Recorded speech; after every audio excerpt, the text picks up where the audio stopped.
Okay, is it clear to everybody, or can you see the PDF file? Yes, ma'am. Okay. Yesterday we have started with design of uniaxial footing also, and we for this problem statement we have seen how the size of the footing is decided, how we have calculated the area required, and based on that how the length and width of the footing is decided. Then we also completed the ultimate load, ultimate bending moment. What is the ultimate bending moment acting on the footing? And we also discussed that the pressure, upward pressure acting at the base or at the footing is not uniform in case of the uniaxial footing.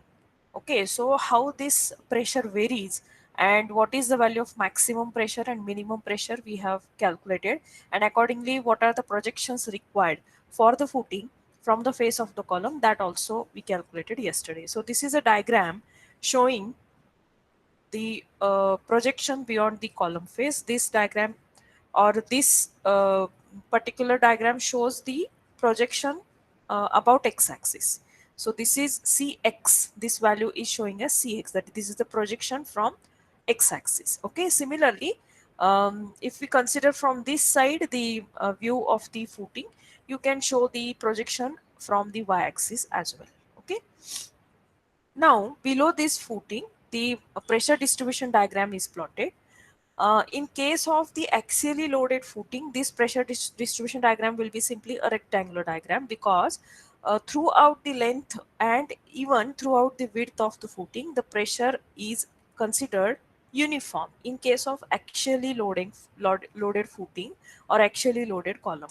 In case of uniaxial bending of the column or the footing which are subjected to axial load plus bending moment, the upward pressure is non-uniform, and its non-uniformity is like this. Okay, so the minimum value we have plotted at one side, the value is coming as 144 and the maximum value is 267.42.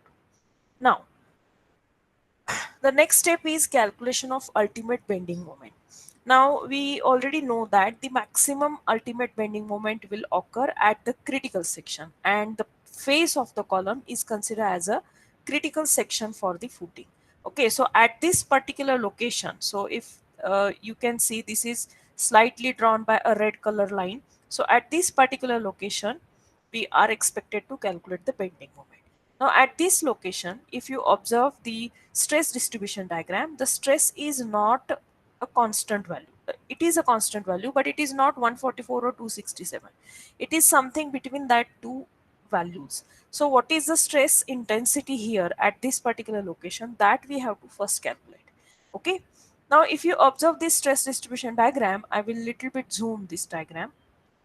Now in this diagram, if I will draw a horizontal line here, now this is 144, so this will be also 144. And below this horizontal line, there is a triangular variation of the stress intensity. I want to find out the intensity at this location. So if in this triangle, if I find out what is this offset and this offset plus 144, it will give me the total pressure intensity at this particular location. Now what is this location? This location is the face of the column. That is, from this particular end, I can find out its distance. That is, from left hand side corner of the footing, this total distance is 1.025 plus 0.45. Students, I request all of you to take calculator in your hand, because I'm going to ask you certain calculations to you, because without doing calculation you will not understand how we are getting these values. So just tell me the addition of 1.025 plus 0.45. 1.475. Yes. So at a distance of 1.475 from the extreme left corner of the footing, we want to find out the intensity of the pressure. Okay. Now, in this triangle, I will find out the intensity. Now, in this triangle, we have to make use of the similar triangle concept, because at this distance, that is at 1.475 from the extreme left, what is the offset? Because I know for this particular full length, which is 2.5, my offset is coming this much. The value is already calculated, 123.42. So simply I will apply the concept of similar triangle. 1.475 divided by x is equal to 2.5 divided by 123.42. Okay, similarity of the triangle. So same is written over here, and from this we will get some x value. So quickly tell me what is the x value you are getting. 72.82. Yes. So 72.82, this is this particular offset. This is not the entire intensity. So 72.8 plus 144, what is the value you are getting? 216.8. Yes. So 216.8, this is the total pressure intensity acting at this particular location, that is at the face of the column. So 216.81, this is the ordinate of the intensity at the face of the column, and at the extreme right hand or extreme right end of the footing, the total pressure intensity is 267.42. So whatever is the load acting on this portion of the footing, based on that we have to calculate the moment. Yesterday also, while solving the first problem, we considered the total moment or total load acting on this particular part and its moment about the face of the column. In the same fashion we have to calculate here, but only the thing that the intensity of pressure is not uniform. Now, how the pressure are actually acting on the footing, I tried to draw one diagram in 3D. Are you able to see this diagram? Yes, ma'am. Okay. So this is a column and a footing. This is a rectangular pad footing, and the intensity is varying from one end, that is from left hand side 144, and to the right hand side 276. Now this intensity is varying along all the strips. If we consider this entire footing, and this is my x-axis, and this is my x-axis, and this is my y-axis. So along full y direction, the intensity is constant. So at this left side corner, if the intensity is 144, the corner exactly behind this corner, there also the intensity is 144. So along this edge, the intensity of a pressure is constant. If we consider the next line, along that line, the intensity will be constant along x-axis. Okay. In the same fashion I have shown here, if you consider the extreme right edge of the footing, the intensity is same at this corner also, at this corner also, or any point on this edge. If I will consider, the intensity of a pressure is same. Okay. So this is how I try to again try to draw one more diagram. So the intensity is varying like this. So along x-axis, if I'm considering the intensity, if I consider any particular point along this x-axis, say this particular point, at this point whatever is the pressure intensity, the same will be there at this point also, because I'm moving along x-axis. The same will be there at this point because I'm moving along x-axis. But the same thing doesn't happen when I move along y-axis. At one edge, the intensity is different, and at another edge, the intensity is again different. So when I move along y-axis, my intensity value goes on changing continuously. So we have to consider, see, when we try to find out the moment along this face of a column, we have to consider this load also, which is taking part to develop a moment about x-axis, and along this front face also we have to calculate the moment, because about y-axis this will be the moment. So whatever is this area of the footing, it will take part, or the load acting on this footing, it will take part to develop a moment m1. Okay, that's why the understanding of the intensity, how the pressure intensity is varying along y-axis and along x-axis, it is important to understand. So now if I will go back to the calculation, I want to find out first the MUX. Now MUX means, if you are considering this diagram, whatever is the load acting on this part, it will take part to develop the moment MUX. Okay, so I want to find out the load acting on this part. Now on this part, how the pressure intensity, it is varying like this. It is 216 at the face of column and 267 at the extreme right hand edge. Now for that, see, I'm considering first the 216.81, this as a constant intensity. So again, I will go into this diagram. This is 216. I will draw one horizontal line here. So this particular rectangular is having a constant intensity of 216.81. And this is acting on this entire area. Now this entire area means this offset and the length in this direction. Or if I will consider this diagram, it will give you the better understanding. I want to find out the load on this entire portion. So this area, this distance multiplied by this distance. I want to find out the area of this rectangle. So this is nothing but my Cx offset and this is nothing but my width of the footing. So Cx into Bf. Okay. So the intensity of loading into Bf into Cx, it is a UDL now, and the UDL will be acting at a distance Cx by 2. Okay, so this is the UDL acting on this part, so it will act at the center of this length, so it will be Cx by 2. Okay, this is the now movement which is developed due to the intensity 216.81. Now this intensity we have considered constant over this rectangle. There is one more triangle because the intensity is varying, na? So this varying intensity is considered through this another triangle. Now in this triangle, we can easily calculate the moment of area acting at any particular point. If you have learned and if you remember the three moment area method, we considered the moment of area. So in this problem also we need to calculate the moment of area because of this triangular portion. So how we calculate that? Area of the triangle multiplied by its CG, its distance of CG from the point about which we want to calculate the moment. Now I want to find out the moment about this point. So the area of this triangle multiplied by distance of CG of this triangle from this point. This will give me the moment of this area. Okay. So the same thing is done here.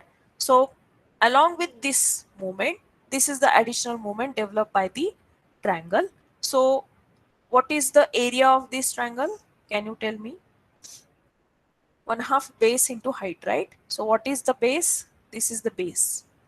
So what is the value of the base? 267.42 minus 216.81.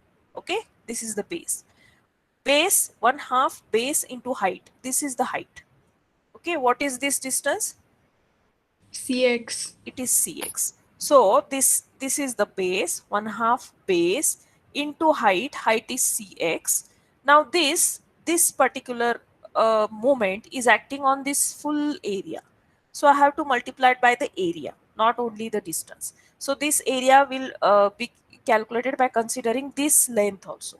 So along with Cx, I have to multiply it by Bf also. Okay, so this is Bf. So or in other terms, you can also consider that I'm multiplying by Bf so that I can convert the intensity into UDL in the form of a UDL. Okay, so this is the base by 2 into Cx into Bf, and it will be acting at a CG. Now CG is somewhere here and its distance from the vertex. Distance of CG of a triangle from its vertex, 2/3 of the height, right? So this distance is against Cx, so it is 2/3 of Cx. So that part is not visible properly here, so I have inserted one block here. So Bf into Cx into 2/3 of Cx. Okay, so this will give me now the moment coming from this triangular portion, and the first part, this part will give me the moment coming from this rectangular portion.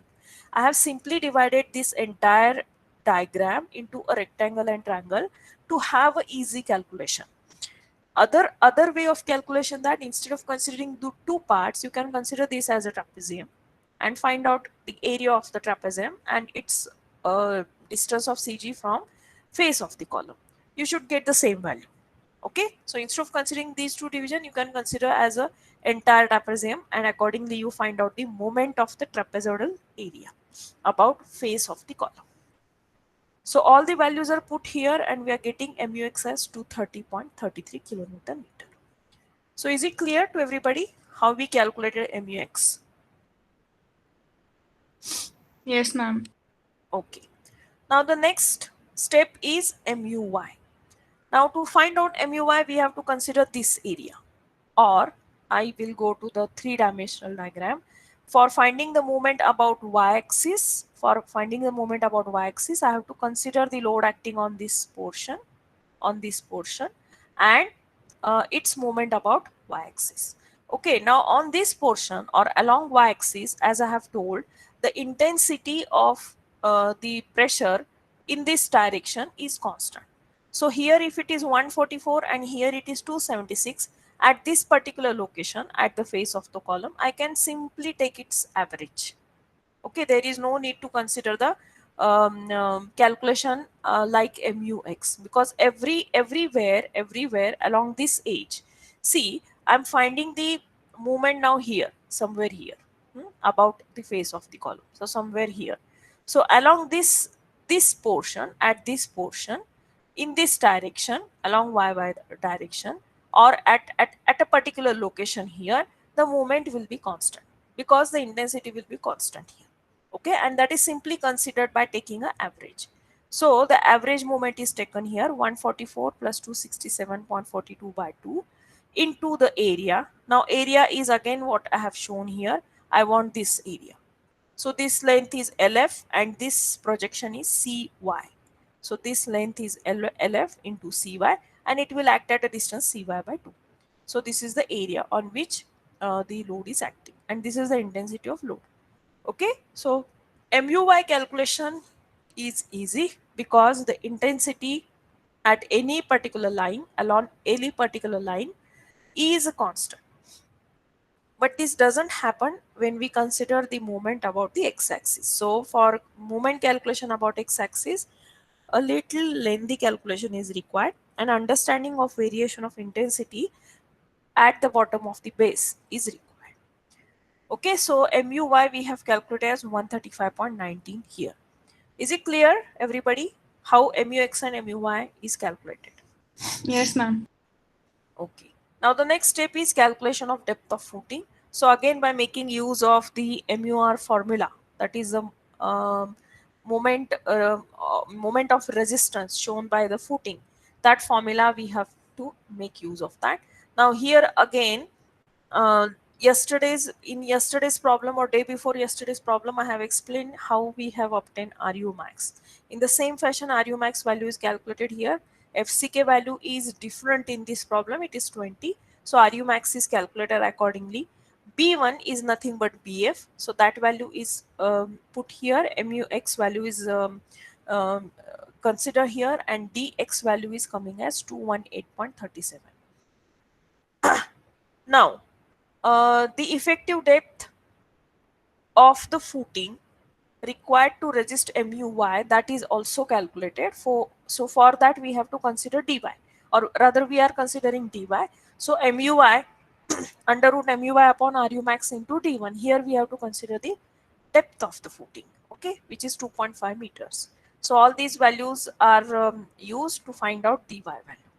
Now see here, the dx value is 218 and dy is coming 139. So both are less than say 300 or 500 value. Okay, so we have to, as I have discussed the guidelines, though it is mentioned that the minimum depth of the footing is 500 if the soil strata is soft, and the minimum footing depth of the footing should be 300 if the soil strata is hard. It is very difficult practically to find out. See, by visual observation only we can find out whether the strata is hard, whether the rock is present or not. Okay, so by observing that, we normally consider the uh, consideration. So these are actually the practical consideration. When the design is done, normally the excavation was not done. The design is done before the excavation part. So by considering practical difficulties, these guidelines are either sometimes followed or it is not followed. So the depth of the footing is sometimes also considered lesser than whatever is the guidelines, whatever is specified in the guideline, depending on how much is the load and depending upon our past experience. Because in the similar region, in similar type of a construction, what kind of or what is the range of the load coming on a footing, and if already such type of design has been done, based on that experience the depth values are decided. Okay, so here, though the guideline says that the minimum should be 500 for soft soil, it is provided here 450. Okay, we have to check again for this value whether our design is coming safe or not. Practical considerations are considered, and based on that, when the value of the depth of footing are reduced, then also we majoritarily we get the design safe, because you can see here what is the depth required based on moment. It is just 218, to 250, even not 250, and we are providing 450. So your design will come safe, no doubt about it. Okay, so DF is considered as 450 here. Now providing the effective cover of 60 mm, diameter of the bars are considered here 10 mm. Okay, so accordingly the depth, effective depth is calculated 450 minus 60, 390 in X, and dy is coming as again further minus 10, which is the diameter of the bar, which is coming as 380 mm. Okay, so these are the depth calculation. Then the next step is check for two-way shear. Again, I have explained what is the two-way shear. That two-way shear is also called as a punching shear. So when a load is transferred from the column to the footing, it actually gives a punching effect at this particular location. And for that, for this particular area, there are the concentration of shear stresses. And we need to check whether the footing is safe for these shear stresses. Okay. So again, the concept is same, whatever you have learned for the earlier problem, that this critical section is considered at a distance of dy by 2 on both the sides of the column faces. So the total distance is coming as b plus dy along the depth and b plus dy along the width of the footing. Okay. Now we are calculating here the shear stress based on what is the pressure intensity acting on a footing. Again, the pressure intensity is not uniform here. It is a non-uniform pressure intensity. So what is the pressure intensity at this particular location? We need to calculate separately. Okay, exactly the same way where we in the earlier step we calculated the intensity of the pressure intensity we have calculated at the face of the column. In the same fashion, we have to calculate now the pressure intensity at this location. What is this location? It is at a distance of d by 2 from the face of the column. Okay. So by applying the same concept, this intensity is calculated as 185.22. Okay, on this side. Similarly, on this side, the intensity will be more, which is coming as 226.90. So by considering these values now, the further calculations are done. So the further Ma'am, calculation, yes, ma'am, in both the cases, we've considered the distance as dy by 2. Why not dx by 2? minimum of the two is to be considered. Okay. Dx and dy out of the two, minimum should be considered. Okay, ma'am. And dy will always come minimum. Yes, ma'am. So area of this the area resisting two-way shear, or the area which is resisting this punching shear, this particular area is calculated as perimeter into dy. The perimeter formula is the same one. So these calculations are exactly similar to what we have discussed in yesterday or day before yesterday's lecture. So this is the area, and then we calculate the capacity of a concrete to resist the two-way shear. So same formula we have to use. VUC2 equal to tau UC2 into area A2 which we have calculated. Tau UC2 is again used by this formula Ks into tau C dash. Ks is used by calculated by zero point 0.5 plus beta C by this formula. So same formula we have to use here. And if this value, Ks value is coming greater than 1, then we have to adopt the value of Ks as 1. Okay, so here it is coming as 1.16. It is greater than 1, so we have used Ks equal to 1.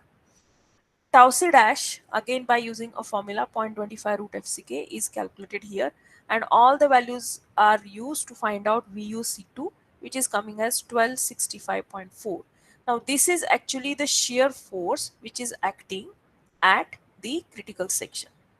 Okay, sorry, this is the capacity of the section along the critical section, or capacity of the concrete to resist the shear force. Now what is the exact shear force acting on or along the critical section is calculated here, which is VUD2, which is again the same concept, average pressure multiplied by shaded area. Now what is the shaded area now? This is the shaded area. Now, if you consider the shaded area, the intensity at this edge is different. Intensity at this edge is different. Okay. So the average um, pressure is considered as average of the two values. Wait.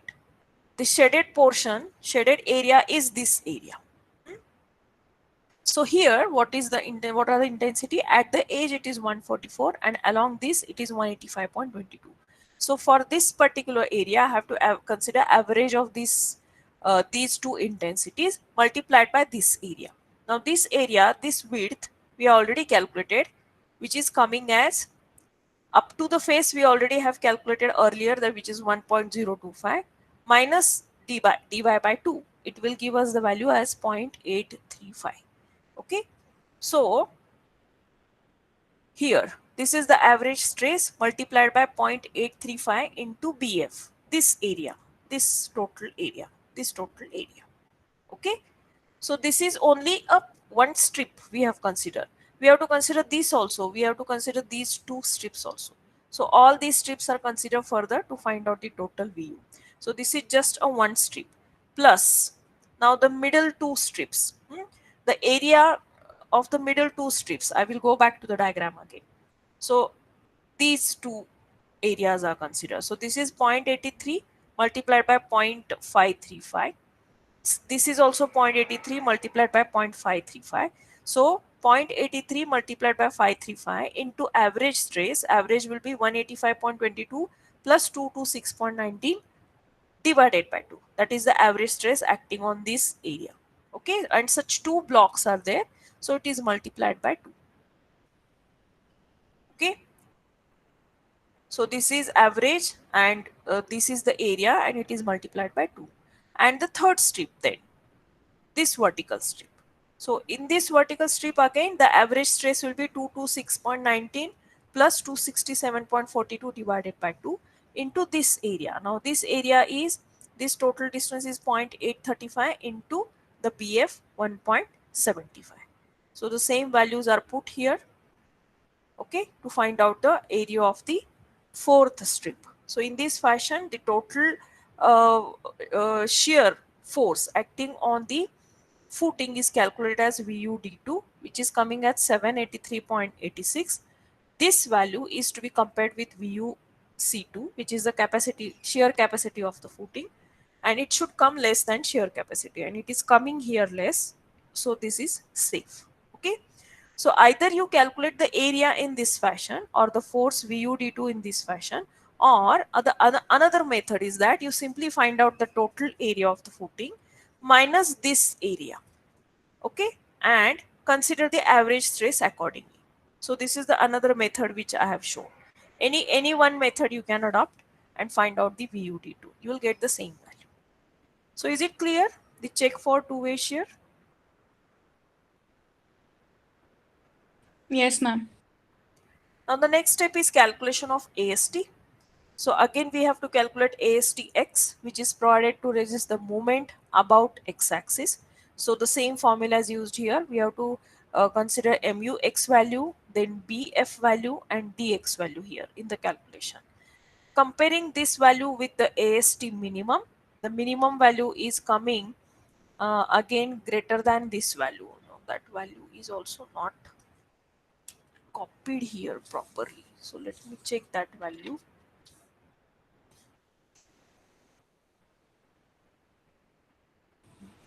One three nine 1397.89.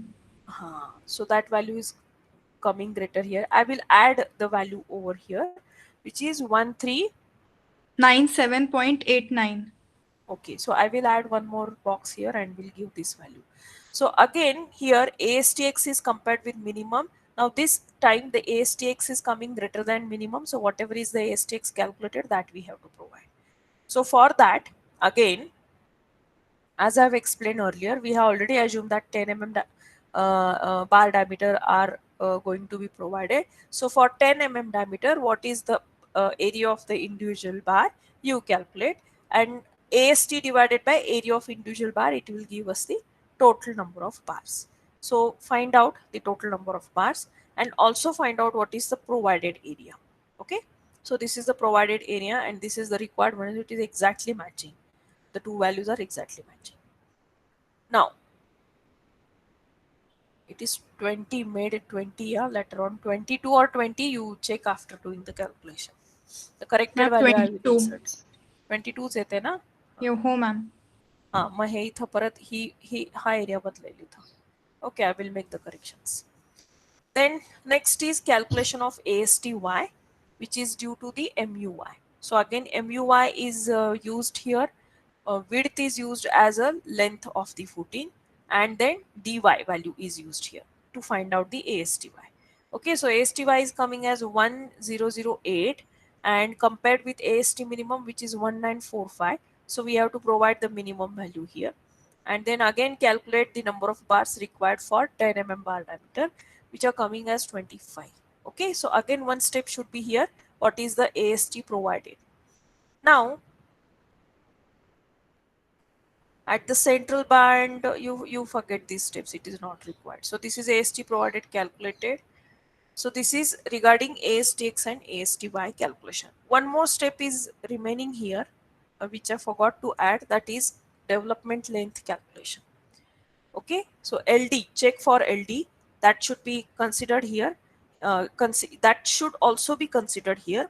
Now CX and CY, both these values are different here. In this case, it is not equal.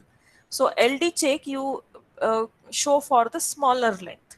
If it is satisfying the smaller value or, out of CX and CY, it will definitely satisfy for the larger value. I think CY value is lesser than the CX. So show the check for the development length for CY. It should come safe here also. Okay. Now further step is check for one-way shear. Now again, the one-way shear calculations are done about or along the x-axis and along the y-axis. So the critical section for one-way shear is considered at a distance d from the face of the column, at a distance of d. So d is 390. D means dx. Along x-axis it is considered dx. So at a distance 390, again we need to do the calculation of the stress intensity, and this stress intensity multiplied by this shaded area will give us the actual one-way shear acting on the critical section. So the same calculations are done here. Design force causing one-way shear is calculated as average stress multiplied by shaded area. So average stress is calculated. First of all, you need to calculate the intensity of pressure at this location. So at a distance of 390 from face of the column, by using the same concept of similar triangle, which is calculated here as 236.1. So the average stress will be 236.1 plus 267.42 divided by 2 multiplied by shaded area. So shaded area is BF into this distance, which is x minus dx. Okay, so this distance is total, this distance minus dx, that is coming as this one. This is cx minus dx. Okay, so VU T1x is coming as 278.44. Now the area resisting one-way shear, what is the area which resists the one-way shear? It is BF into DF. It is the total width of the footing multiplied by the depth of the footing, total depth. So this is the total area resisting the one-way shear. So percentage steel is calculated here based on this area, and then we calculate the capacity of concrete to resist the one-way shear by using this formula, tau Cx into A1x. A1x is nothing but this area, BF into DF. Okay, so tau Cx is calculated by referring table 20 on of IS 4/6 based on the percentage steel and the grade of the concrete. Okay, the same table which we have used for design of shear reinforcement. And this value, capacity of the concrete to resist the one-way shear should be greater than what is the shear force, one-way shear force acting.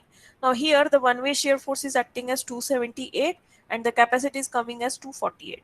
So this is unsafe. Okay, our footing is not safe to resist the one-way shear.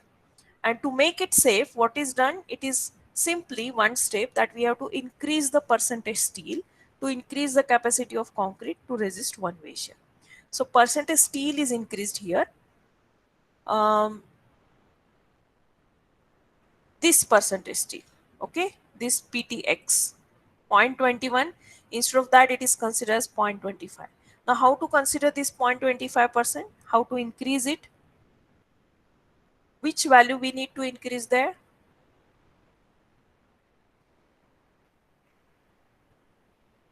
Yes,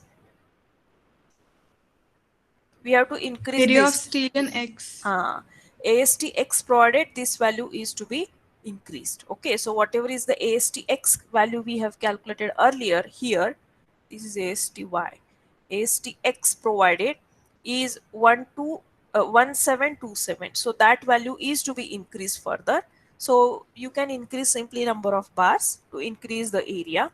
Instead of 20 or 20s, I think instead of 20 you can provide 22, or instead of 22 if we have calculated earlier you can go to 25 number of bars.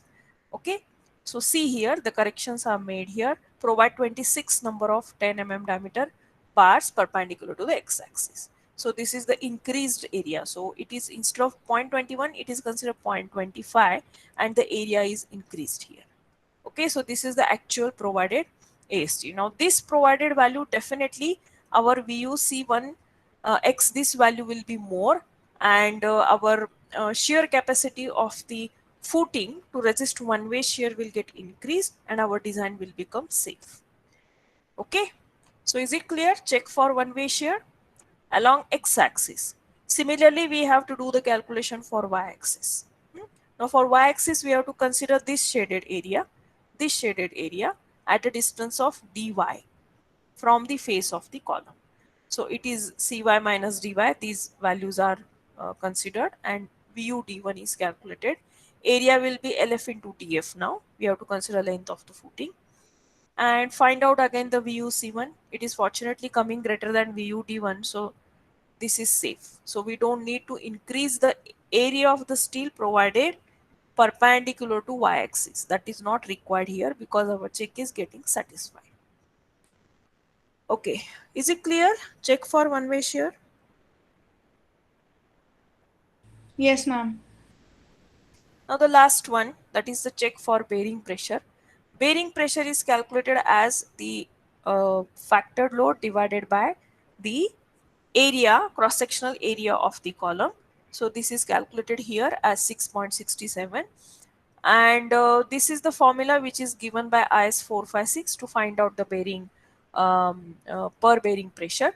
So it is calculated, A1 is the least of these two values, cross-sectional area of the footing, and this is B plus 2df and D plus 2df. So 1:2 ratio.